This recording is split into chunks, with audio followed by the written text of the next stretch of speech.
The air in our living room hung heavy with tension, a thick fog that obscured the familiar warmth we once shared. Alan's eyes, once a comforting shade of hazel, avoided mine as he dropped the bombshell that shattered our vows. "I want a divorce, Cora," he finally uttered, the weight of his words settling in the room like a dense fog. I felt my heart sink, the echo of those 4 words reverberating through the spaces that used to hold our laughter, our shared dreams, and the promises we thought were unbreakable. My breath caught in my throat, and I managed to stammer out, "What?" "Why, Alan? What changed?" He shifted uncomfortably, his gaze fixed on the floor. "I want children, Cora. I can't keep living without that. It's been 10 years, and I can't wait any longer." But we discussed this. We agreed that it was okay, that we could build a life together even without children. I pleaded, desperation seeping into my voice. "I thought I could, but I can't. I'm sorry, Cora," he said, his apology offering little solace as he turned away, leaving me alone in a sea of shattered vows. Silence enveloped us like a heavy cloak. I struggled to find words, my mind racing to comprehend the sudden rupture of our life together. Finally, I whispered, "Is there someone else?" "No, Cora, it's not about someone else. It's about what I need for my future," he replied, his voice strained, carrying a weight of regret. Tears welled up in my eyes, and I fought to hold them back. "So this is it? After all these years?" Alan nodded, and in that moment, the reality of our shattered vows settled over me like a heavy rain, drowning any hope of a future we had once envisioned together. The days that followed Alan's departure were a journey through the haunting echoes of silence. Our once vibrant home turned into a mausoleum of memories, each room echoing with the remnants of our shared laughter and dreams. The weight of societal expectations bore down on me, defining my worth solely by my ability to bear children. As I moved through the house, the empty spaces seemed to mock me. The kitchen, where we concocted meals together, now felt cold and sterile. The living room, where we used to cuddle on the couch, became a vast expanse of solitude. One evening, the hollowness became unbearable. I found myself standing in front of the bathroom mirror, staring at my reflection, searching for traces of the woman I used to be.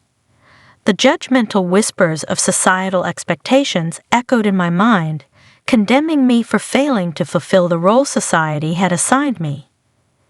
In a desperate attempt to break the suffocating silence, I called my best friend, Sarah. "Cora, are you okay?" she asked, concern lacing her voice. I sighed, struggling to find the right words. "Alan wants a divorce. He says he needs children, and I can't give him that." "Oh, Cora, I'm so sorry."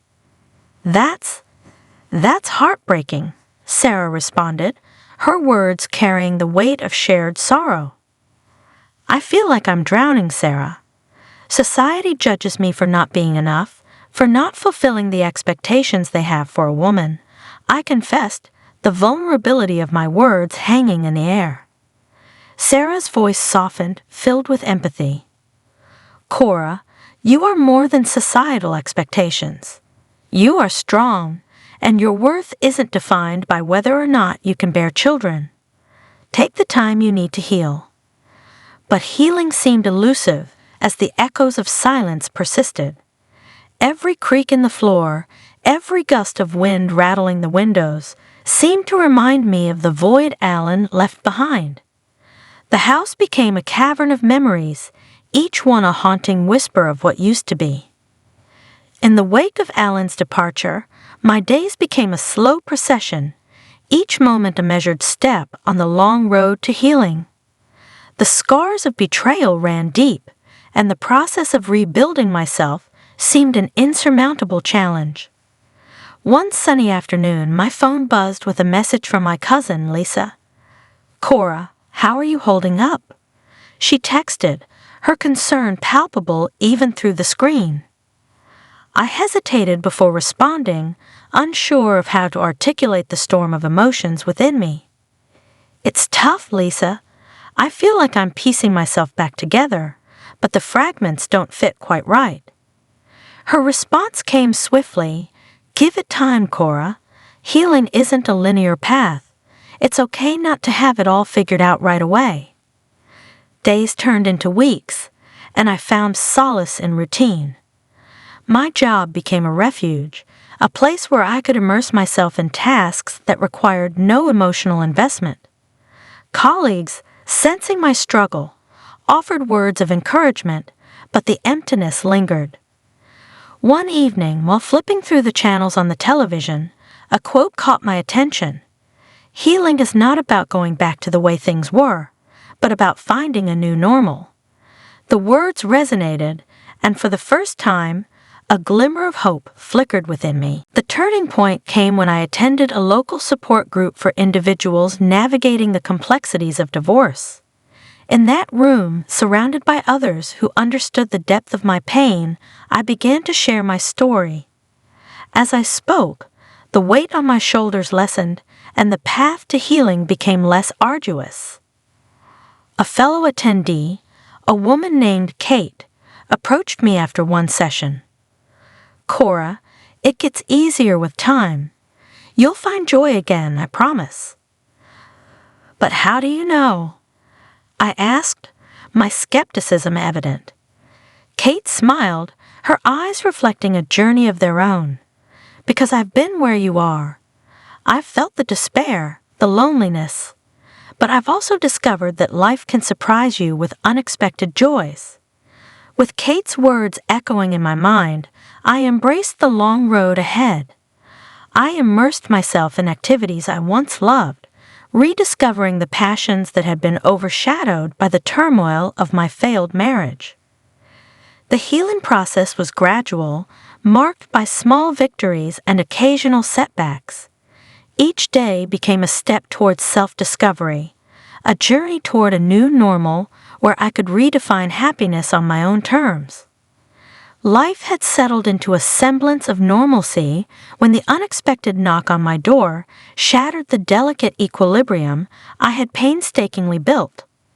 There stood Alan, an awkward tension in the air as his eyes struggled to meet mine. His mother hovered silently behind him, a silent witness to the reunion they had orchestrated. "Cora, can we talk?" Alan's voice wavered, a mix of uncertainty and desperation. I hesitated, the memories of our shattered past resurfacing. "What do you want, Alan?" He shifted uncomfortably, his gaze avoiding mine. "It's about Grandma. She's not doing well, and we thought maybe you could help take care of her." The proposition hung in the air, laden with unspoken expectations. I sighed, realizing the complexity of the situation. "Alan, I have my own life now. I can't just drop everything to come back." His mother spoke up, her tone strained. "Cora, you know it's the right thing to do. Family takes care of family." I met her gaze, a hint of defiance in my eyes. "Family also respects the choices individuals make. I've moved on, and so should you." Alan's eyes pleaded with mine. "Cora, please, we're desperate, and you're the only one who can help." I took a deep breath, considering my response carefully. "I'm sorry, Alan. My life has moved in a different direction. I can't go back to how things were." His mother's frustration surfaced. "You've built a life without us, haven't you? It's not fair to Grandma. She raised you like her own." I stood my ground, my resolve firm. "I appreciate everything your family did for me, but that chapter of my life is closed. I can't sacrifice my present for a past I've already mourned." The air in the room thickened with unresolved tension. Alan's eyes bore into mine, a mix of disappointment and disbelief. I thought you'd be willing to help us." "I've moved on, Alan. I suggest you do the same," I replied, closing the door on the unexpected reunion, leaving behind the echoes of a past I had fought so hard to overcome. The rejection of Alan's desperate plea lingered in the air as I closed the door on the past, fortifying the walls around my newfound life. The echoes of our shattered history faded, replaced by the warmth of my present, a life worth living. A quiet evening bathed in the glow of soft lamplight found me sitting on the couch, reflecting on the choices that led me to this moment. The phone buzzed, interrupting my reverie. It was my husband, Mark, calling to check in. "Hey, how was your day?" Mark's voice, a soothing melody, resonated through the phone. "Good, just thinking about the past," I admitted, my tone tinged with nostalgia. Mark chuckled. "Well, don't dwell on it too much. We have a lot to be grateful for now." His words held a truth that resonated deep within me. "You're right. I've built a life filled with love, and I wouldn't trade it for anything." The following weekend, Mark and I took a leisurely stroll through a nearby park, the sun casting a golden hue over the world. I marveled at the simplicity of the moment, grateful for the love that had blossomed unexpectedly in the aftermath of heartbreak. As we settled on a bench, Mark turned to me, his eyes filled with a quiet understanding. "Cora, I know the past still lingers. If there's anything you want to share, I'm here." I smiled, appreciating his unwavering support. I've come to realize that life doesn't always go according to plan, and that's okay. We find happiness in unexpected places. Mark nodded, a silent acknowledgement of the shared understanding that had deepened our connection. Whatever comes our way, we'll face it together. The days flowed into a rhythm of contentment, marked by shared laughter, quiet moments, and the gradual strengthening of the bonds that defined my new family. Angela, my 7-year-old daughter, brought an indescribable joy into our lives, her laughter a testament to the love we had cultivated. One evening, as Angela and I prepared dinner together, she looked up with innocent curiosity. "Mom, why did you and Daddy get divorced?" I knelt down to her eye level, choosing my words carefully. Sometimes things don't work out the way we expect, but from those challenges, we find something beautiful. Like you, Angela, you're the most beautiful surprise life has given me. Her eyes sparkled with understanding, and she enveloped me in a tight hug. "I'm glad you're my mommy." Tears welled up in my eyes, not of sorrow, but of gratitude for the life worth living that had blossomed from the ashes of the past. As the evening unfolded, the aroma of dinner filled the air, a fragrant reminder that happiness could be found in the most unexpected places, even after the echoes of silence had faded away. The rejection of Alan's plea hung heavy in the air, and as the door closed on the past, the surprise in his eyes and his mother's disbelief lingered in my thoughts. The unexpected turn of events left me feeling empowered, a stark contrast to the vulnerability that had defined me in the aftermath of our divorce. A week later, Alan called me, a mixture of frustration and confusion evident in his voice. "Cora, I don't understand. Why won't you help us? You know Grandma needs someone." I took a deep breath, trying to articulate my stance. "Alan, I've moved on. I can't go back to a life that no longer fits who I am. I wish you and your family the best, but I can't sacrifice my present for a past I've already mourned." There was a moment of silence on the other end, a pause pregnant with unspoken frustration. "I thought you cared about family," he finally muttered. "I do, Alan, but my family is different now. I can't be the person you want me to be," I replied, the firmness in my voice echoing my newfound strength. His mother's voice echoed in the background, sharp and accusing. "Cora, you're being selfish. Family is supposed to help each other." "I understand your perspective, but my life has taken a different direction," I explained, trying to navigate the delicate balance between empathy and firmness. The conversation ended with unresolved tension, and in the following days, I reflected on the surprising rejection that had left both Alan and his mother bewildered. The decision to prioritize my present over their desperate plea felt like reclaiming a piece of myself that had been lost in the wreckage of our divorce. As the weeks passed, I found solace in the arms of my husband, Mark, who offered unwavering support. "Cora, you made the right choice. You can't let the past dictate your present," he reassured me one evening, his words a balm to my lingering doubts. The echoes of the surprise rejection gradually faded, replaced by the reassuring rhythm of my present life. I focused on nurturing the bonds with my daughter, Angela, and the love that flourished in my remarriage. Each day became a testament to the strength found in embracing a new beginning, even if it meant surprising those who had expected me to linger in the shadows of a bygone era. As the days unfolded, the rejection of Alan's pleas settled into the background, and the echoes of my past became mere whispers in the wind. In the quiet moments, I found solace in the warmth of my present, a life filled with unexpected joys and a family that had become my anchor. One evening, Mark and I sat on the porch, the sky painted in hues of orange and pink as the sun dipped below the horizon.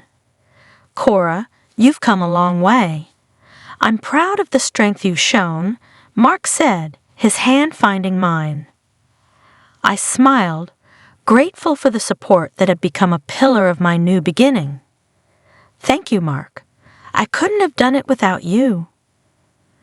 The phone rang and Mark handed it to me. It was Sarah, my best friend from the early days of my marriage to Alan. "Cora, how are you doing? I heard about Alan's visit." I chuckled, a tinge of irony in my voice. "Yes, it was unexpected, to say the least, but I'm doing well. Life has taken some surprising turns." Sarah's laughter echoed through the phone. "You always did have a way of navigating through the unexpected. I'm glad you're happy now."